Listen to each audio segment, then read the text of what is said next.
E eu quero trazer uma informação para você, algo que está claro na palavra de Deus. A Bíblia fala que foi o Senhor que nos escolheu para fazermos parte, para sermos membros do corpo dele, que é a igreja. Quando eu estou falando igreja, eu estou falando do corpo espiritual, não é? Que é a igreja em todo o mundo. Igreja essa que faz parte todo aquele que entregou a sua vida a Jesus, o recebeu como Salvador, teve os seus pecados lavados, purificados, perdoados por Jesus e no seu sangue, né? Então, essa igreja, e a Bíblia nos fala que foi Ele que nos fez povo dele e ovelhas do seu pastoreio. Eu quero que você enxergue isso e tenha isso como um grande privilégio. E o próprio Senhor Jesus Cristo fala: não foi você que me escolheu, não. Não foi você que me escolheu, mas eu escolhi a vós, né? Então, a escolha de nós estarmos e sermos membros do corpo de Cristo foi feita pelo Senhor. Ele que nos escolheu, Ele que nos deu esse grande privilégio, né? Ele que, eu quero que vocês tenham isso na mais alta estima, e não tenha isso e o trate impiamente ou com irreverência, como se fosse uma coisa qualquer. Não é uma coisa qualquer, é uma coisa preciosíssima, né? E você sabe que quando o Senhor Jesus Cristo ele inicia a sua pregação, não é? João Batista veio preparando o lugar, e João Batista ele chamava a atenção do povo: ó, arrependei-vos, porque está perto o reino de Deus. Aí vem o Senhor Jesus Cristo, logo após, na sequência de João Batista, dizendo o quê? Arrependei-vos, porque é chegado a vós o reino dos céus. E logo após o Senhor ter passado pelas águas e ter sido levado ao monte, no deserto, para ser tentado por Satanás, aonde ele iniciou o seu ministério, voltando dali, ele começou a realizar os milagres, como foi feito lá nas bodas em Caná da Galileia, onde ele transformou a água em vinho.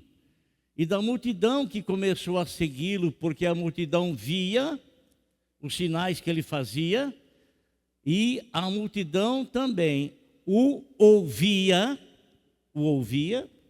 e essa multidão, elas se convertiam e passavam a ser então seguidores e discípulos do Senhor.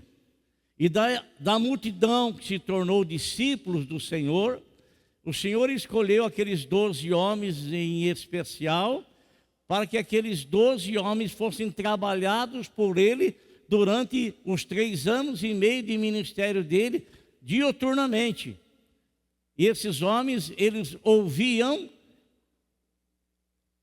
recebiam o ensinamento do Senhor teórico, mas também o Senhor os levava para que eles pudessem contemplar aquilo que o Senhor Jesus Cristo fazia na prática. As pessoas que eram curadas, as pessoas que eram libertas, pessoas que eram saradas das suas mais difíceis enfermidades, mortos eram ressuscitados, e o Senhor os levou, e o Senhor começou a trabalhar a vida daquelas pessoas. Nenhuma delas era perfeita, nenhuma em absoluto, nenhuma mesmo. E ele começa a trabalhar a vida dessas pessoas. E não foi simples e não foi fácil trabalhar a vida daquelas pessoas, para que aquelas pessoas amadurecessem e posteriormente então viessem a ser embaixadores de Cristo, ser representantes da pátria celestial na terra. E a Bíblia nos fala, meus irmãos, que por várias vezes, o Senhor teve que chamar a atenção deles por disputas que tinham. Disputas.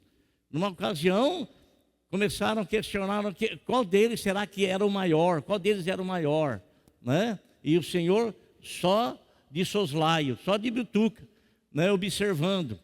E o Senhor, quando ele observava essas coisas, ele agia de uma maneira que viesse então a abater esse espírito que estava insurgindo na vida dos seus discípulos. O que acontece muitas vezes com os discípulos do Senhor, quando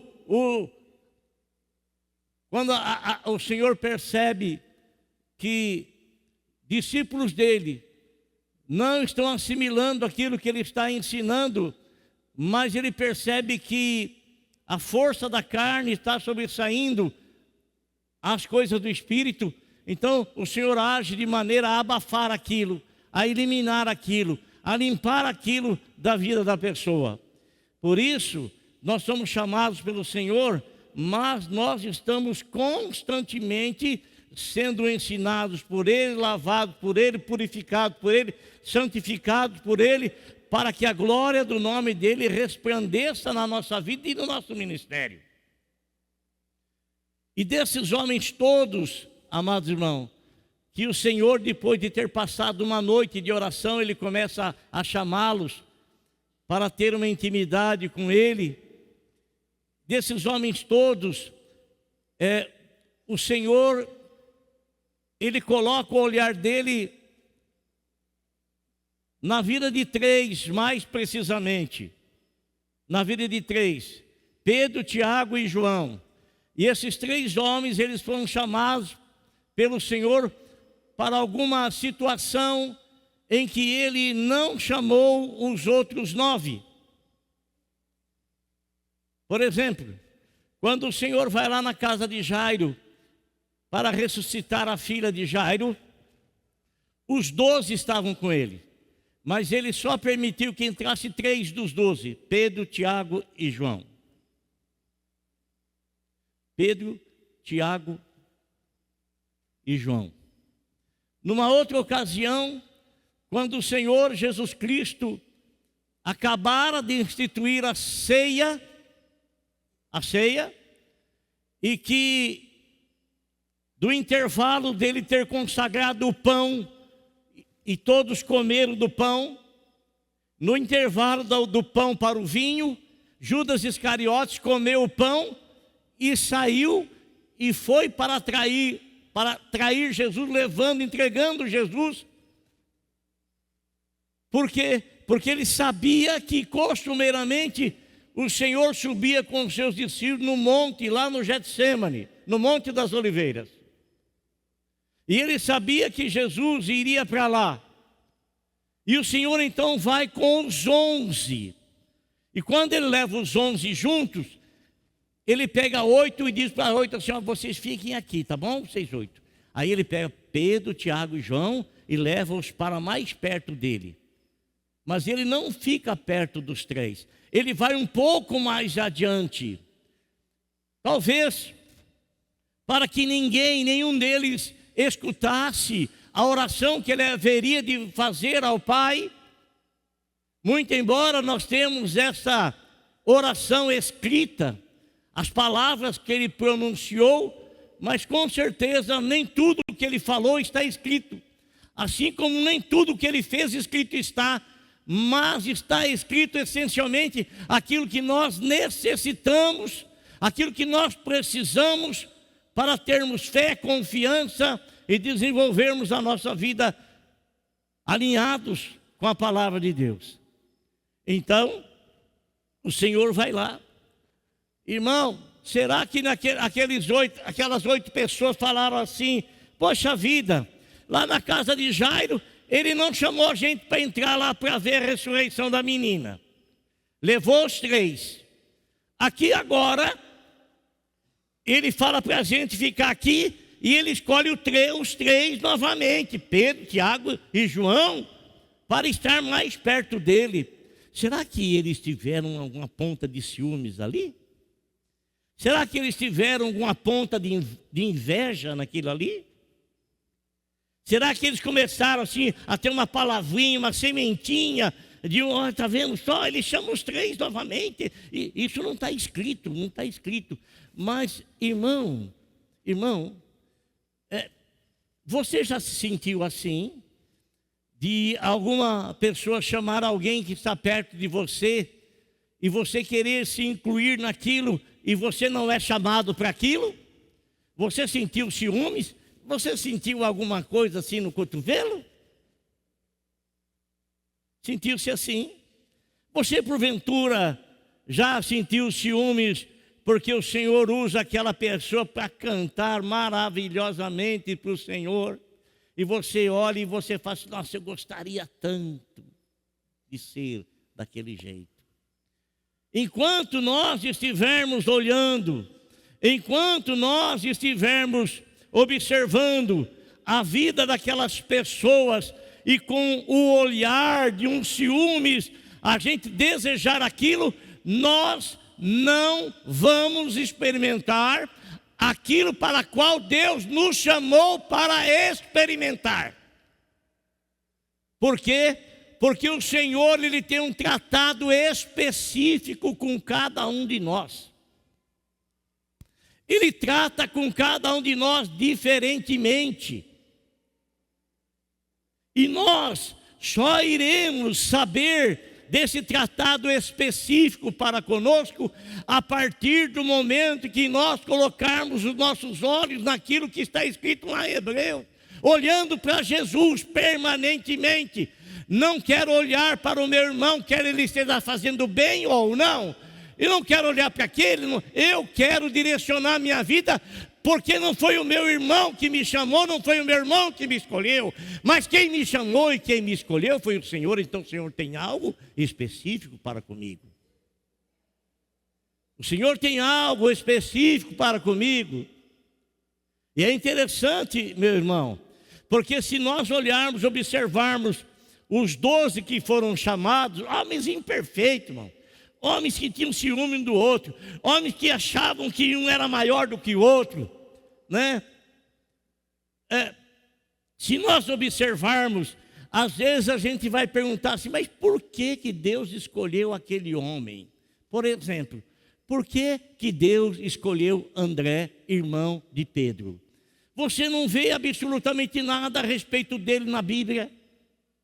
Você não vê que ele pregou, que ele fez ministério, não vê absolutamente nada. É bem verdade que a história da igreja, os historiadores buscaram, foram atrás e descobriram coisas, mas não está nas Sagradas Escrituras. Não quer dizer que não seja verdade. O que eu sei de Santo André, de olhar a Bíblia e alguma coisa, é que ele morreu como se fosse assim a bandeira da cidade de Santo André, lá no ABC, né? É um X, é da forma como ele morreu crucificado, segundo a história. Mas para quem foi que André pregou? Aonde na Bíblia Sagrada está falando do grande ministério de André? Não tem, não fala. Isso não quer dizer que Deus não o tenha usado.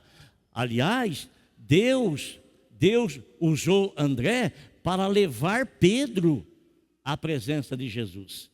Então, André conduziu Pedro para a presença de Jesus. Quer dizer que sem André não há Pedro. E sem Pedro não há André. O que nós iremos dizer então do primeiro dos mártires apostólicos? Estevão foi o primeiro mártir da igreja, ele não era apóstolo. O primeiro mártir foi Tiago, esse Tiago, irmão de João. Esse Tiago que fazia parte daquilo que Paulo posteriormente veio chamar de colunas da igreja, Pedro, Tiago e João. Pedro, Tiago e João, que eram considerados a estrutura, a base, aquilo que mantinha a solidez. O que aconteceu com Tiago, irmão? Nós não vemos Tiago fazendo nenhum tipo de pregação. mas ele foi escolhido.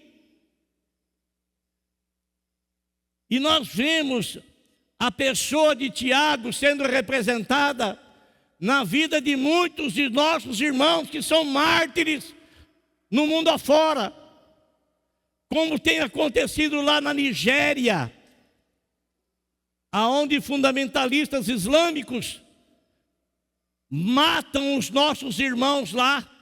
Matam por quê? Não porque são malfeitores, porque não seguem a igreja deles, não seguem a religiosidade deles, porque eles são cristãos, porque eles amam o Deus vivo e verdadeiro. Estão sendo mortos lá. No Sudão também está acontecendo isso. E sabe, meu irmão, Herodes prendeu Tiago e matou Tiago.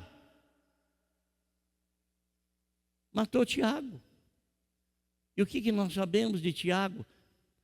O Tiago que presidiu o primeiro concílio de Jerusalém, que está lá em Atos 15, não é esse Tiago aqui. Esse Tiago já tinha sido morto. Aquele lá é Tiago, irmão do Senhor Jesus Cristo, que veio à conversão depois que Jesus ressuscitou dentre os mortos e encontrou com ele. Aí ele se converteu. Agora, irmão, essas três personagens, essas três pessoas, eles também foram escolhidos pelo Senhor. E é agora que eu quero ler o versículo com você da palavra de Deus. Eles foram escolhidos e foram levados pelo Senhor a ter uma experiência que os demais não tiveram. Mateus capítulo 17.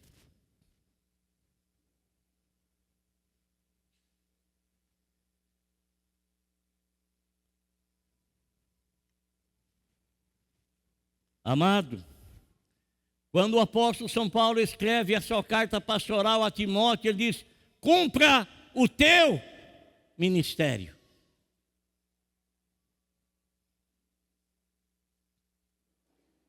O que está escrito aí? Deixa sua Bíblia aberta, por favor. Está escrito assim: 6 dias depois, Jesus tomou consigo Pedro, Tiago e João, irmão de Tiago, e os levou em particular a um monte. Amado, uma recomendação que o apóstolo Paulo fez também a seu filho na fé, Timóteo, que ele deveria ter um local, um momento, e que ele buscasse ao Senhor em particular, e que aquilo que ele ia buscar ao Senhor em particular iria se manifestar diante das pessoas. As pessoas haveriam de ver, observariam que algo de diferente havia na vida de Timóteo. A mesma coisa nós notamos quando o Senhor Jesus Cristo, ele transmitia a palavra, ele pregava a palavra ao povo. As pessoas observavam que havia uma diferença na pregação, no ensinamento do Senhor Jesus Cristo, com a pregação e ensinamento dos escribas. Diferente. Por quê? Porque a palavra que saía dos lábios do Senhor, ela era autenticada pelo Espírito Santo, isso é, era uma palavra de verdade que o Senhor pronunciava, porque aquela palavra era verdade nele também. Quando nós pregamos uma palavra e aquela palavra não é verdade em nós, o Espírito Santo não autentica ou autentifica aquilo. Não faz. Aí o que acontece? O Senhor Jesus Cristo, quando pediram para ele, ensina-nos a orar, o que o Senhor disse? Vá lá na tua casa, fecha a tua porta, em particular, amado, em particular quer dizer que eu e você fomos escolhidos para termos a nossa comunhão com o Senhor. Como membros do corpo, assim como o meu corpo é um único corpo, a igreja é um único corpo, assim o meu corpo também é um único só, mas ele é formado por inúmeros membros. Assim é a igreja, ela é um corpo só, e ela é formada por inúmeros membros, e esses membros têm a sua função específica, assim que os membros do meu corpo têm uma função específica. Um é muito parecido com o outro, mas não é igual. Assim também, muitos de nós, amados, somos muito parecidos com o outro. Assim também, quem tem filhos gêmeos, os filhos são muito parecidos, em outra ocasião diz que são até idênticos. Mas ele tem a sua particularidade. Tem. Então, a Bíblia nos fala que o Senhor os levou em particular, quer dizer, levou em particular porque o Senhor tinha algo para mostrar a eles, algo para revelar a eles. Amado irmão, olha o que eu quero dizer para você, olha o que eu quero te dizer, presta atenção. Nós, além de sermos privilegiados por Deus, por sermos escolhidos por Ele, por sermos perdoados por Ele, por sermos lavados e remidos no sangue dEle, Ele também colocou à nossa disposição aquilo que os discípulos dEle, os 12 escolhidos para estar junto, não tinham. O que nós temos hoje que eles não tinham? O que nós temos? Tem a Bíblia em mãos? Levanta a Bíblia assim, faz assim. É isso aí que você tem. Eles não tinham isso. Viu? Eles não tinham isso. Isso foi compilado posteriormente. E quem escreveu as maiores cartas, a maior quantidade de cartas no Novo Testamento, foi Paulo. Foi Paulo. E veio a se converter bem depois dessas coisas acontecerem. Mas então o Senhor os levou lá em particular. O Senhor queria revelar alguma coisa a ele, conheçamos e prossigamos em conhecer o Senhor. Você erra por não conhecer as Escrituras e nem o poder de Deus. Examina as Escrituras, porque vocês cuidam de ter nela a vida eterna, e são elas que de mim falam, são elas que de mim testificam. São elas. E o Senhor leva esses 3 homens, e esses 3 homens você pode notar que na lista dos apóstolos sempre aparecem em primeiro. Primeiro, Pedro, Tiago, João. Pedro, Tiago, João. Pedro, Tiago, João. E eles vão lá no monte. E eles estão no monte. Amado irmão, presta atenção no que eu vou dizer para você. Não existe revelação no monte. A revelação que você tem está aí na tua mão, Está aí. É só você se interessar por ela e você se dedicar ao conhecimento dela, porque você tendo o conhecimento dela, você vai ter o conhecimento daquele que a inspirou a ser escrita a seu próprio respeito, nosso Senhor Jesus Cristo. Então nós conhecemos o Senhor o tanto que nós lemos, nós conhecemos do Senhor o tanto que nós conhecemos a revelação que Ele tem na palavra dEle. Você não conhece absolutamente nada mais do que aquilo que você sabe da palavra de Deus. Nada mais. Nada mais. É isso aí. Por isso o Senhor fala, vocês erram por não conhecer as Escrituras e nem o poder de Deus. São 2 coisas distintas. O conhecimento da palavra é você se debruçar aí, né? Infelizmente, tem muitos irmãos que não sabem ler, têm dificuldade da leitura e, consequentemente, infelizmente, têm dificuldade na interpretação. Mas isso não os impede de crescer, de conhecer o poder de Deus, porque o poder de Deus você tem através do relacionamento na oração, na intimidade com o Senhor, de aplicar na sua vida aquilo que você recebe, aquilo que você é ensinado, aquilo que te é apregoado. E os três vão lá, irmão, e eles estão lá no monte. Olha, pense comigo, quanto tempo será que eles ficaram lá no monte? Você se lembra que o Senhor disse para os discípulos o seguinte, para eles ir por todo mundo e pregar, mas antes disso, ele disse, aguardem até que do céu vocês recebam a autoridade e o poder do Espírito Santo, aguardem, aguardem. E eles ficaram lá no cenáculo, 120 irmãos, aguardando a manifestação do poder de Deus, aguardando em obediência a Deus, o que muitos de nós não temos paciência no nosso coração, de aguardar que se cumpra a promessa, porque poderoso é para realizar aquilo que foi prometido. O Senhor, Ele é poderoso para realizar, é poderoso, e muitas vezes nós não temos paciência de esperar. Nós estamos vivendo um tempo de imediatismo completo, né? E às vezes a gente se precipita tanto, toma determinadas decisões, toma determinadas coisas contrárias à palavra de Deus e quer que Deus abençoe. Eu não entendo isso, não. Não entendo isso, não. Age não em conformidade com a palavra, age contra ela e quer que Deus não pode abençoar, não tem como. Se ele fizer isso, ele vai contra a palavra dele, não tem como. Não tem como ele fazer isso.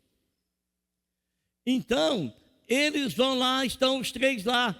Demorou 1 hora, 2 horas para alguma coisa acontecer? Nós não sabemos, né? O que nós lemos aqui é uma sequência. Isso não quer dizer que tudo aconteceu tão rapidamente conforme você lê.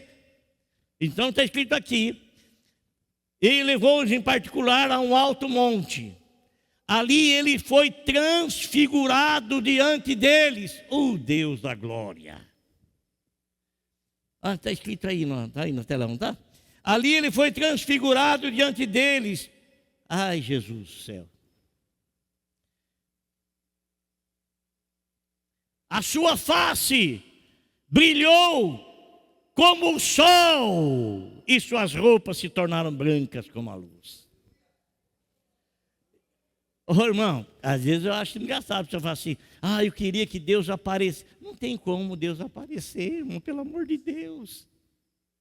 Sabe por que não tem como? Porque amanhã ao meio-dia, se o tempo estiver limpinho, o sol vai estar bem a pique. Vê quanto tempo você consegue ficar olhando para o sol. Lá em Apocalipse, João, que estava presente aqui e que posteriormente escreveu o livro de Apocalipse, ele fala que o rosto do Senhor brilha mais do que o sol na sua força. Como que nós podemos ver, querer ver Deus? Não tem como, não tem como. Iria nos queimar, irmão. Quem é que consegue chegar lá perto do sol? Quem é que consegue? Quem é que consegue? Ora, todas as coisas foram feitas por Ele, e sem Ele nada do que foi feito se fez. Maior glória tem o Criador do que a coisa criada. Maior brilho, maior intensidade tem o Criador do que a coisa criada. O Senhor, Ele brilha intensamente muito mais do que o sol que Ele criou.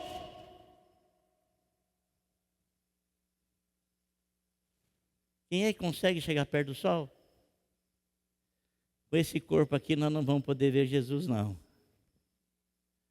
Não vamos poder ver. Então sossega o teu coração aí. Tudo que você tem que saber dele está nessa palavra, está na tua mão aí. Está aí. Não está, Miguel? Está aí, não está, Miguel? Está aí, não está? Está, não está? Aí. Está lá, está com a Bíblia na mão. Glória a Deus, Miguel. Então, irmão, é isso. Então, para com essa coisa, eu queria ver Deus. O que é ver Deus? O que? Morre, daí você vai ver. Não tem como, irmão. É impossível. Aqui é impossível, não tem. Não tem jeito. Agora, irmão, quando está lá e o Senhor se transfigurou, vamos lembrar lá de Filipenses, não? E o Senhor Jesus Cristo, sendo em forma de Deus, ele não tinha forma humana, não. Forma de Deus, Espírito. Não tinha forma humana. Não sabemos como é a forma divina. Quem é que sabe como é que é a forma divina? Não sabemos. Não sabemos, não tem como. Não tem essa revelação na palavra. Não sabemos. O que nós sabemos é que, mesmo ele sendo em forma de Deus, não teve por usurpação querer ser igual a Deus. Mas antes ele humilhou-se a si mesmo.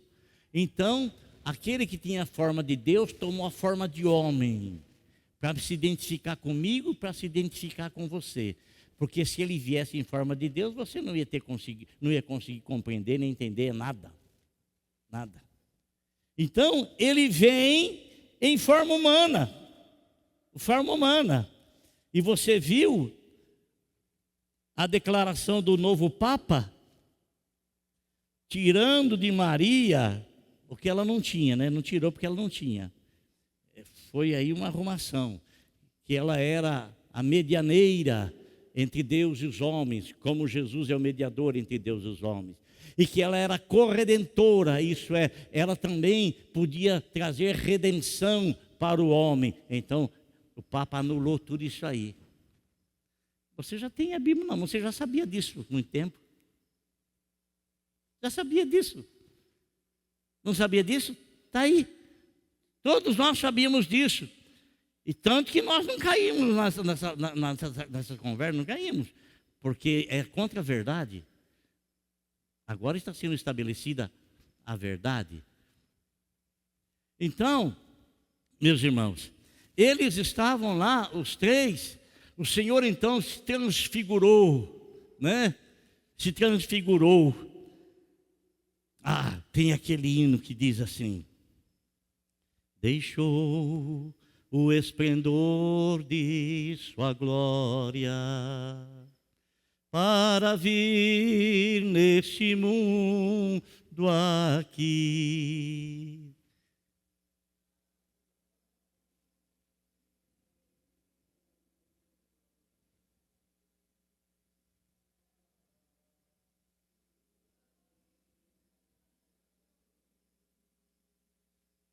Se isto não for amor,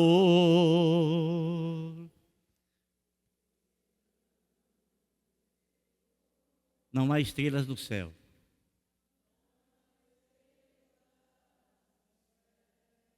As andorinhas não voam mais. Se isto não for amor. Se isto não for amor, o oceano secou.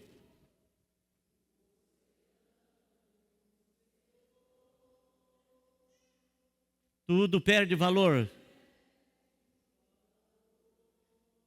Se isso não for amor.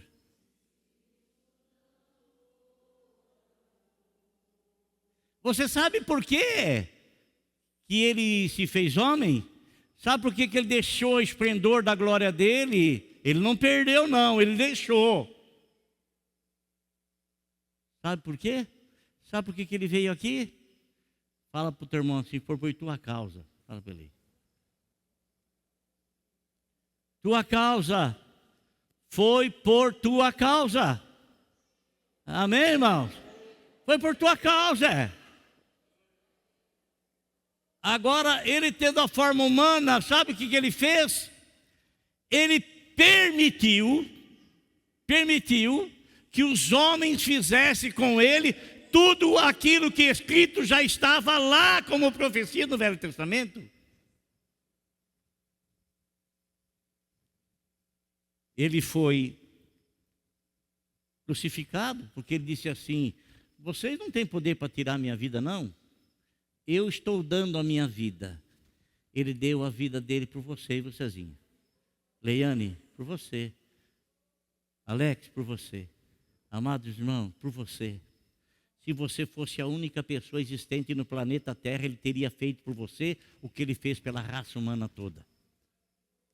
Por isso que a salvação é individual. Eu não posso salvar o meu filho não pode me salvar. Cada um tem que tomar a sua decisão, porque todos pecaram e todos estão destituídos da glória de Deus. E o salário do pecado é a morte, mas o dom gratuito de Deus é a vida eterna em Cristo Jesus, nosso Senhor. Amém, irmãos? Então eles estão lá, amado. E o Senhor, a glória que Ele tinha, Ele se transfigura no poder dessa glória. E quando Ele se transfigura, duas personagens aparecem ali junto dele. Quem são essas duas personagens? Está escrito aqui. Naquele mesmo momento apareceram diante deles Moisés e Elias e conversavam com Jesus. Você se lembra, você se recorda quando o Senhor Jesus Cristo ressuscitou e que Ele começou a ir atrás de todos aqueles que haviam abandonado. E essas pessoas, o Senhor foi atrás para restaurá-los novamente, porque a escolha do Senhor é sem arrependimento.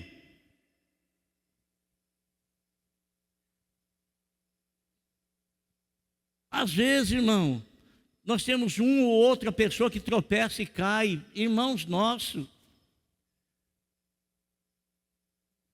Mas o Senhor não o escolheu para ele cair, não o escolheu para tropeçar. E o Senhor vai restaurá-lo, porque o Senhor não se arrepende de ter escolhido. Agora, irmão, o que vai acontecer? Eles estão indo lá para Emaús e o Senhor ressurreto aparece junto deles e começa a conversar. O que vocês estão falando aí? Oh, você é estrangeiro aqui, não sabe a respeito de Jesus, que Ele foi preso, foi morto e tal, e tal, e tal. Aí a Bíblia nos fala que o Senhor Jesus Cristo, Ele começa a pregar para aquelas pessoas, aqueles dois homens, que eles não percebem que é Jesus que estava ali. E o Senhor Jesus, Ele começa, lá está escrito, que Ele começa falando tudo quanto a respeito dele estava escrito na lei, que simboliza Moisés. Ou Moisés simboliza a lei, porque Moisés foi esse legislador, ele que escreveu as leis, os 5 primeiros livros da Bíblia. E os profetas, representado por quem? Por Elias, que foi o maior de todos os profetas e que representa todos os profetas do Velho Testamento. E ele começa a falar tudo quanto a respeito dele estava escrito. Por quê, irmão?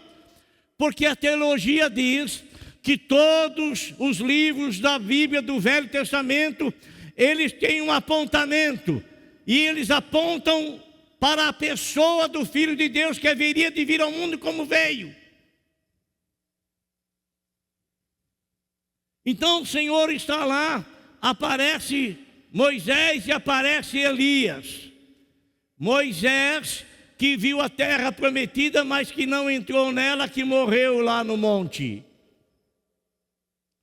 E Moisés, querido irmão, simboliza todos os irmãos que morreram na esperança da salvação e que estão nos sepulcros.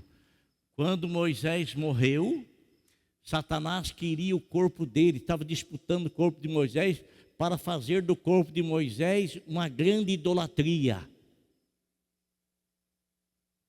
Assim como a idolatria foi feita com Neustã, que era aquela serpente de bronze que foi feita no meio lá do povo, quando aquele povo começou a murmurar, e o Senhor permitiu que serpente viesse e picasse aquele povo, e o povo começou a morrer, e Moisés ficou desesperado, o que eu vou fazer? E o Senhor disse, faça uma serpente de bronze, e levante, e todo aquele que for picado pela serpente e olhar para a serpente de bronze, vai ser sarado.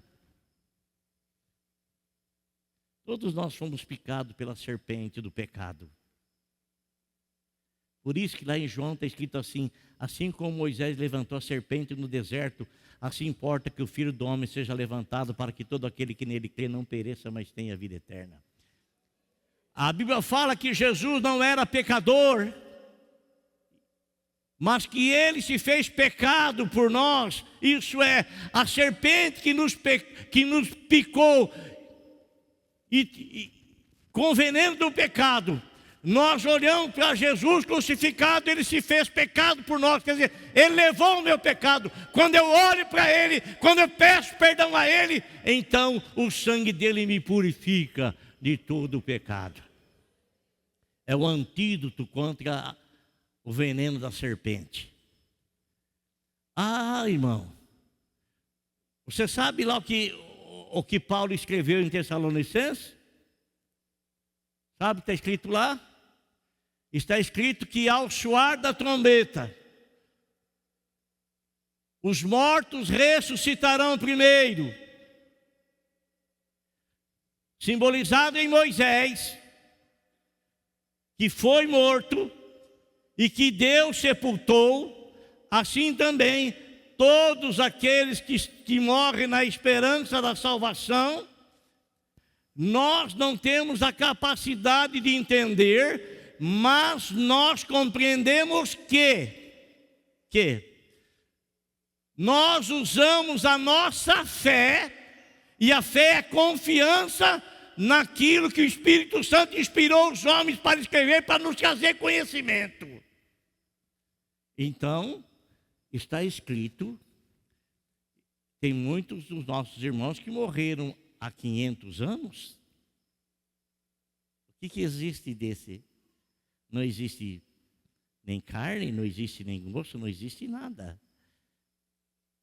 Mas quem foi que escondeu o corpo de Moisés? Quem foi que escondeu? Foi o próprio Deus. Então aqueles que morreram em Cristo, para quem todas as coisas são possíveis, aqueles que morreram na esperança da salvação, na salvação em Deus, que chama a existência e chamou a existência as coisas que não existiam, Ele as chamou pelo poder da sua palavra.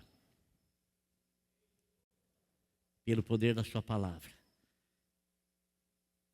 E, posteriormente, depois de tocar a trombeta e os mortos ressuscitarem primeiro, simbolizados ali em Moisés, nós, os que ficarmos vivos, seremos arrebatados com o Senhor, ao encontro do Senhor nos ares.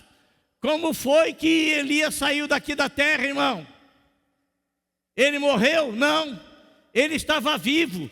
Ele foi arrebatado por um redemoinho, por carros de cavaleiros de fogo, vieram e tomaram-no e levaram para o céu. Uma das duas coisas vai acontecer conosco. Se quando o Senhor voltar a gente estiver morto, Ele vai mandar a gente ressuscitar. E se nós estivermos vivos, nós não vamos passar para a morte. Nós vamos ser arrebatados, ter o corpo transformado, ter o corpo mudado. Amém? Glória a Deus. Então, amado irmão, olha aqui. Apareceu esses dois homens conversando com Cristo. Por quê? Na lei estava apontando para Jesus, nos profetas estava apontando para Jesus, e Jesus é o cumpridor de tudo aquilo que foi escrito na lei e nos profetas.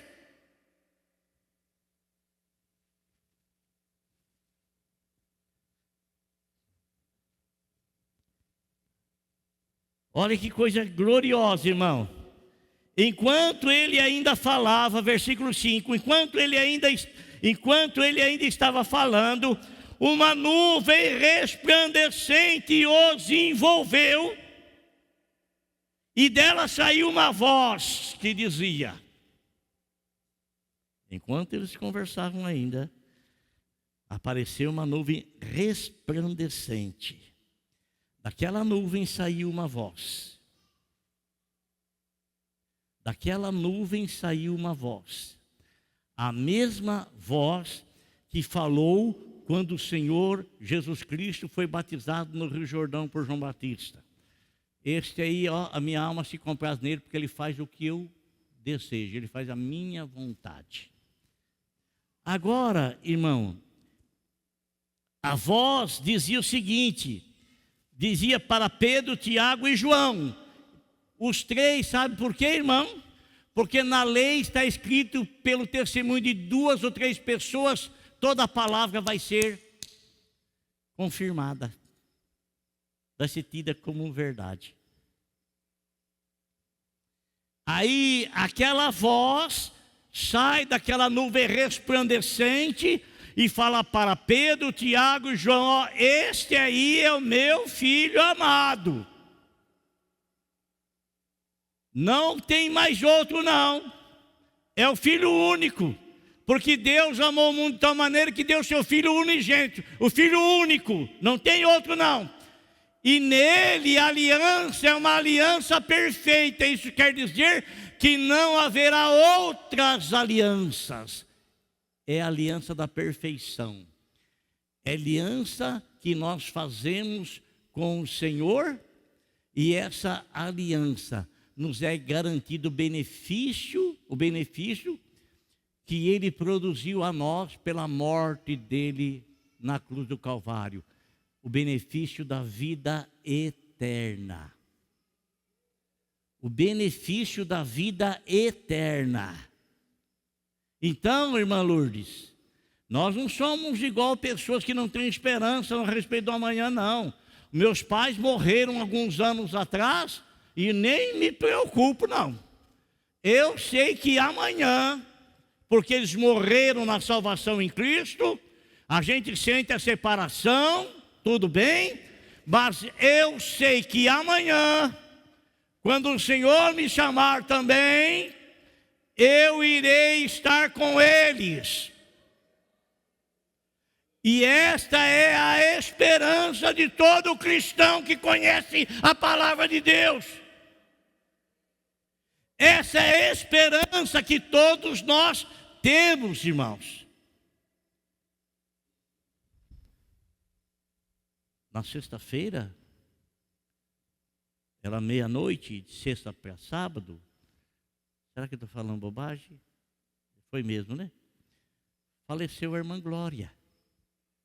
A irmã Glória, desde quando nós abrimos a igreja ali na Avenida Vereador Antônio da Costa Rio, há mais de 40 anos atrás. Ela esteve aqui numa sexta-feira, nós cantamos, oramos por ela, pelo aniversário dela, 79 anos de idade. Oramos na sexta-feira, no sábado ela sofreu um infarto, ficou 17 minutos morta. Reanimaram novamente. Ela voltou vegetando, viva por aparelhos, né? E ela, irmão, quando nós abrimos a igreja ali, ela levava a filha dela chamada Valquíria, que hoje já é mãe, né? A filha tinha uma bronquite, a menina, segundo os médicos, não ia ter jeito. Ela levou a menina foi curada. Essa irmã, ela nunca mais abandonou, nunca mais saiu da igreja. Tamanha gratidão ela tinha com Deus. E era uma mulher, irmão, que eu vi há anos atrás, ela lavando e passando roupa para fora para ajudar a família. Andava com uma mala de roupa aqui na cabeça e outra na mão assim, indo para a cidade, buscando e trazendo, e lavando e passando e voltando na cidade, sempre a pé, sempre andando. Uma mulher guerreira que eu nunca ouvi uma palavra negativa na boca dela, nunca ouvi uma lamentação da boca dela, nunca vi uma reclamação da boca dela, o quanto que eu aprendi com aquela irmã. Aí, faleceu de sexta para sábado. Sábado, nós fomos lá, tínhamos reunião com os pastores aqui da região, saímos daqui meio-dia, fomos lá, né? Fizemos o ofício fúnebre dela lá. Irmão, ô Jesus amado, como é bom ter esperança. Como é bom ter esperança, como é bom ter esperança, como é bom ter esperança. O coração nosso não fica pesado, porque nós sabemos que o Senhor a recolheu, porque ela pertencia ao Senhor. Levou para a presença do Senhor. Que coisa gloriosa, que coisa maravilhosa, né? Então, nós temos essa esperança, Cezinha. Não somente ela, quantos irmãos partiram para o Senhor. E nós vamos chegar lá no céu e nós vamos ter a oportunidade de vê-los, reconhecê-los. Agora, amado irmão, é essa a esperança que nós temos. Então, o Senhor chama a minha atenção, por favor, irmão, não brinque de ser crente. Não brinca não. Não brinca não. Você tem um privilégio tão grande de ter essa bendita Bíblia nas tuas mãos, para você poder se deliciar. Nela você não vai só conhecer o Senhor, você vai também se autoconhecer. Viu? Nela você vai aprender que outrora você era criatura de Deus, mas na hora que você aceitou Jesus como teu Salvador, você não era mais criatura, você se tornou filho. Porque veio para os seus e os seus não receberam, mas todo aquele que o recebeu, a este Deus deu o poder de se tornar filho de Deus. Olha que coisa gloriosa. Se tornou é porque não era. Mas quando você aceita o Filho unigênito, você se torna. Você faz parte da árvore genealógica do Senhor Jesus. Glória a Deus. Amém, irmão? Então, aqui o Senhor, Deus fala para eles, dê ouvido àquilo que Ele vai estar falando. E eu creio, eu vou ficar nessa palavra, para que eu possa dar ouvido àquilo que o Senhor fala. E aquilo que o Senhor fala está aí nesse livro que você tem nas mãos. Amém? O que o Senhor fala está aí nesse livro que você tem nas suas mãos. Não tenha preguiça de ler. Ganhe tempo, porque muitos falam, eu vou perder. Não, você não perde tempo quando você se dedica às coisas do Senhor. Você ganha tempo, ganha aprendizado, ganha experiência. Amém? Então, olhe por você mesmo. Olhe por você mesmo, porque a salvação individual é tua. É você que tem que guardá-la, você que tem que protegê-la e você que tem que deixar ela sempre pronta diante do Senhor.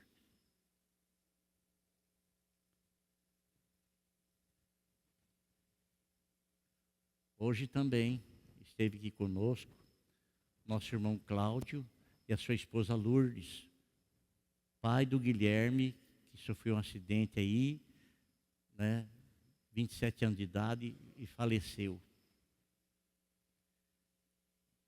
A família doou todos os órgãos, porque ele bateu a cabeça, afetou o cérebro, teve morte encefálica, mas o resto do corpo dele estava perfeitinho. Rapazinho forte, e foi usado o coração, a córnea, foi usado o fígado, os rins, né? Foi doado. Meu conselho para você, meu conselho para a igreja, meu conselho, você não sabe a hora. Então fique na presença do Senhor. Amém? Guarda-te na presença do Senhor.